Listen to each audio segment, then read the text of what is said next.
My name is James Nagle. Welcome to The Irish Nation Lives. In the 1918 general election, Sinn Féin all but wiped out the Irish Parliamentary Party, reducing them and their allies from 81 to just 6 seats on the island of Ireland.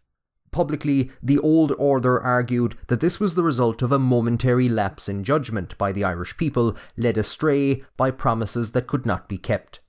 Faced with a humiliating defeat, West Kerry MP Tomás O'Donnell justified his decision not to stand in the election by saying, "A whirlwind of political insanity is passing over the country.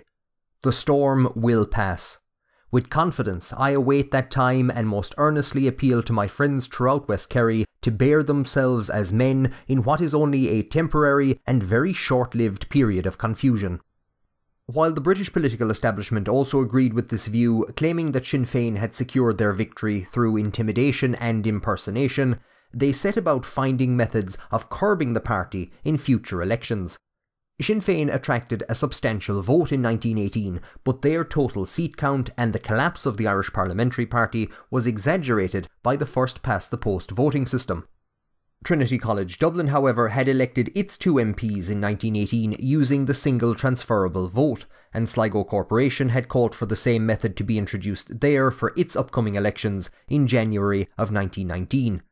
When Sinn Féin failed to win a majority here, even though individual members secured large first preference votes, Westminster introduced an Electoral Reform Act and the system was extended to the local elections planned for Ireland in January and June of 1920. But this change had little overall impact. Unionists and the Irish Parliamentary Party polled well but were, to use a modern term, transfer toxic. Sinn Féin and Labour picked up transfers from each other and were able to become the 2 largest parties in local government.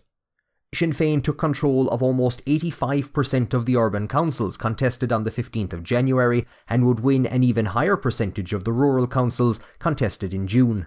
The storm, the whirlwind of political insanity that the Irish Parliamentary Party believed was only temporary, had not passed.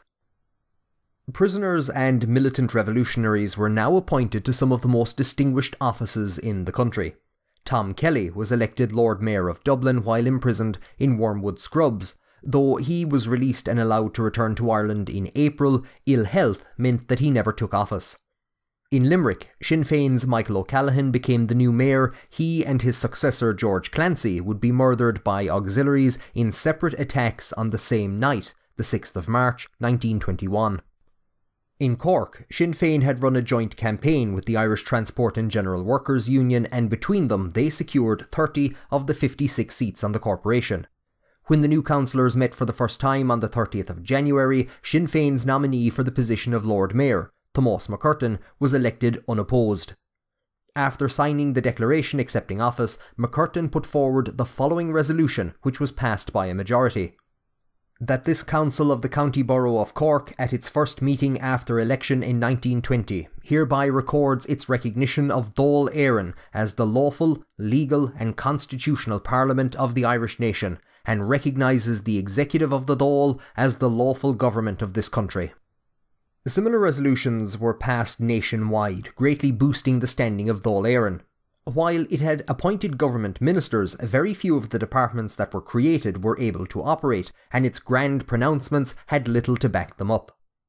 Now, through their seizure of local government, the revolutionaries had gained real political power for the first time. Many of the councils also contained or were led by IRA officers, such as MacCurtain, blurring the lines of command both within the army and the Republican movement as a whole. Though the IRA had begun to swear allegiance to Dáil Éireann in October of 1919, it still maintained its independence, and the election of their men to political office would strengthen their position in Sinn Féin against that of constitutional moderates, a situation that would come to a head with the vote on the Anglo-Irish Treaty in 1922. Following MacCurtain's election, the outgoing Lord Mayor, William F. O'Connor, had said to him, "I congratulate you and your party on your election to this high office. I wish you a happy and prosperous year."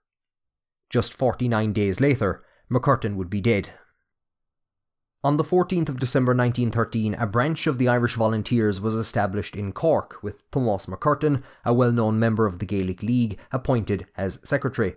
Following the split in September of 1914, just 50 of the 2,000 men in Cork remained loyal to Owen MacNeill, and MacCurtain was made their commanding officer, with his close friend Terence McSweeney second in command. These two men in particular recruited tirelessly and had built a formidable force by April of 1916. Cork famously failed to rise in conjunction with the volunteers in Dublin during Easter week, a point of shame which may have driven it to become one of the most active counties in the War of Independence. This was blamed on poor decision-making by MacCurtain and McSweeney, but in reality they had received a staggering amount of contradictory messages from Dublin and had no clear idea of what was going on there. Both men were absolved in tribunals held during the reorganisation of the Irish Volunteers in 1917, and MacCurtain was appointed as Commandant of the Cork No. 1 Brigade.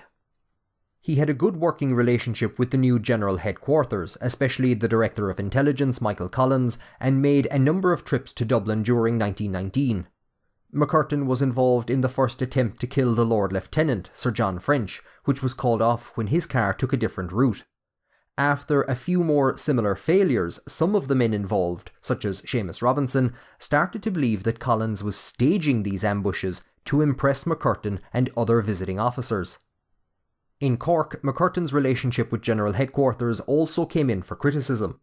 Their refusal to sanction attacks in 1919 angered men who wanted to redeem the county's reputation, and MacCurtain's deference to Dublin's orders alienated some of those under him. Haggertys Crowd, led by Vice-Commandant Sean O'Haggerty, carried out unsanctioned attacks and pushed for larger operations throughout 1920, operating almost independently of, and often against, the orders of their commanding officer. Cork saw a number of sanctioned raids on barracks throughout early 1920, but Haggertys Crowd wanted to take the offensive directly to the RIC themselves. On the 19th of February, he was ordered to arrest and execute Timothy Quinlisk, who had attempted to aid Dublin Castle in capturing Michael Collins. On the 10th of March, a district inspector was shot and wounded as he guarded ballot boxes from a by-election held that morning, and the following day, 64-year-old Constable Timothy Scully was shot dead as he returned from a patrol near Glanmire, just outside the city. Shortly after this, on the 16th of March, MacCurtain received a rather odd message. Written on Dáil Éireann-headed notepaper, it read, "Tomás MacCurtin, prepare for death. You are doomed." Similar death threats were sent to other members of Sinn Féin, and it is likely that these came from the Royal Irish Constabulary, who were trying to make it look like an internal IRA feud was taking place. Following the suppression of Dáil Éireann and the raid on Sinn Féin headquarters in September of 1919, they would have gotten their hands on a lot of such blank stationery. A less ambiguous warning was issued on the 19th of March. Tig Barry, a member of the Cork Corporation, was told that MacCurtain would be shot as a reprisal if any more policemen were killed in Cork. When told of this, MacCurtain is said to have responded simply, "That's interesting." That night, around 11 o'clock, Constable Joseph Murtagh was shot and killed as he returned from the funeral of a local officer, killed by the IRA 2 days beforehand in Tipperary. A 46-year-old widower, some accounts describe Murtagh as an inoffensive officer held in high regard by his colleagues, while others say it was believed he had been torturing a captured IRA member for information. Regardless, the killing did not have official General Headquarters sanction and was most likely carried out by Haggertys Crowd. MacCurtain disapproved of such attacks. On arriving home from a meeting of the Cork No. 1 Brigade, he rang the North Infirmary to inquire about Murtagh's condition. On being told that he had died, MacCurtain offered his condolences and called for such killings to stop, after which he retired to bed around midnight. Little over an hour later, at 1:10 in the morning, MacCurtain's wife Eilish was woken by the sound of banging at the front door. When she went to answer it, 2 men with blackened faces rushed past her and up the stairs, while another held her up against a wall. Stopping outside the bedroom door, the first 2 men called on MacCurtain to come out, and as he did, he was shot 3 times. His brother-in-law, James Walsh, who was also staying in the house, opened a window and shouted for help, but was fired on from the street below. MacCurtain lived for half an hour after the attack. His final words were the same as those spoken by Roger Casement before he was executed in August of 1916. Into thy hands, O Lord, I commend my spirit. The 20th of March 1920 was MacCurtain's 36th birthday. As neighbours attempted their best to calm his young children and console his wife, a party of British soldiers arrived with orders to arrest the Lord Mayor. Earlier on the 19th, the RIC had been informed that MacCurtain would be arrested at 2 o'clock in the morning, and Lieutenant Cook, with 20 soldiers and 4 RIC men, was tasked with carrying this out. On being told that MacCurtain was dead, Cook considered it his duty to search the house, including the bed on which the dead body had been placed. Suspicion immediately fell on the RIC, especially District Inspector Oswald Swansea. He had been informed early in the day of the decision by the British Army to arrest MacCurtain and may have seen this as his last chance to kill him before deportation. Indeed, it is possible that the arrest was set for 2 in the morning to give the RIC a chance to kill him first, and there is evidence that the British Army began closing off the roads surrounding MacCurtain's house in the lead up to the attack. Lord French blamed members of the IRA, pushing the idea of an internal feud, and the RIC refused to investigate the attack. An inquest into MacCurtain's death declared that he had been willfully murdered under circumstances of the most callous brutality, and returned a verdict of willful murder against David Lloyd George, Lord French, the Chief Secretary of Ireland, the new Acting Inspector General of the RIC, and District Inspector Swansea. Swansea was moved out of Cork for his own safety, but Michael Collins was able to trace him to Lisburn in Belfast with the help of RIC men providing information to the Republican movement. On the 22nd of August, Collins sent Sean Culhane to link up with the IRA in Belfast and kill Swansea using Tomás MacCurtin's revolver. 22 people would die in the rioting which broke out following Swansea's killing. MacCurtain's death would have dramatic implications in Dublin. Earlier, Liam Tobin, an intelligence officer with the squad, had been approached at a cafe by an ex-British soldier from Mayo named Frederick McNulty. Calling himself Fergus Brian Malloy, he tried to gain Tobin's confidence by offering to get information from Colonel Hill Dillon, the Deputy Chief of Military Intelligence in Ireland for whom he worked. But first, he would need something to show to his superiors to convince them that he was getting valuable information on the Republican movement.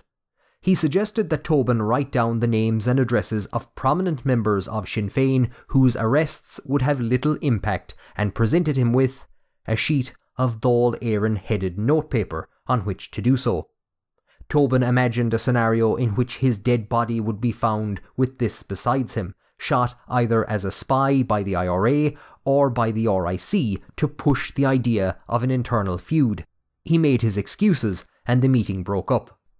After MacCurtain's death, Tobin told Collins frankly, "We have to shoot that fellow." "Well, shoot him so," Collins responded.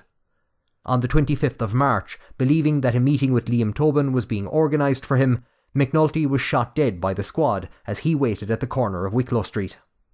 Collins was greatly upset by MacCurtain's death, using his resources to track down Swansea and waiting for the right moment to kill him. This might also have prompted him to turn his attention to dealing with Alan Bell. In December, Bell had advised Lord French that killing high-ranking members of Sinn Féin would have a positive effect on stopping attacks on the RIC.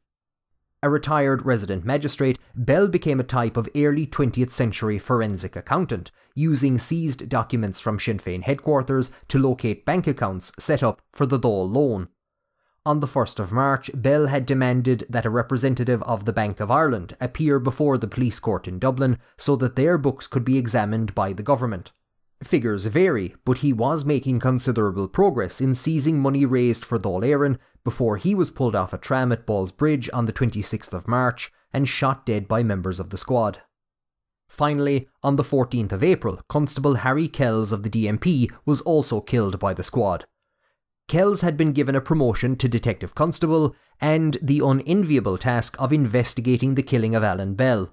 He had been carrying out identity parades at Mountjoy Prison and was shot on his way to work by Paddy Daly. After this, the DMP practically ceased to function. Everyone was either too terrified or feeding information directly to Michael Collins. Later in the year, the DMP would negotiate a truce with the IRA. Michael Collins had broken the back of police intelligence in Dublin. Another person who took MacCurtain's death hard was his close friend Terence McSweeney. He had remained with the body as it lay in state at Cork City Hall and when it was moved to the cathedral for Requiem Mass. On the 31st of March, he was elected to succeed MacCurtain as the new Lord Mayor of Cork, and as he followed his friend into office, so too would he follow him to the grave in just a few months. MacCurtain's death wasn't the first reprisal carried out by the RIC, but it reflected a breakdown in police discipline and the sense of utter helplessness that they felt in the face of IRA attacks. New recruits from Britain were being deployed to barracks around Ireland, and on the 26th of March, an article published in the Limerick Echo would refer to them by the nickname of the Black and Tans for the first time.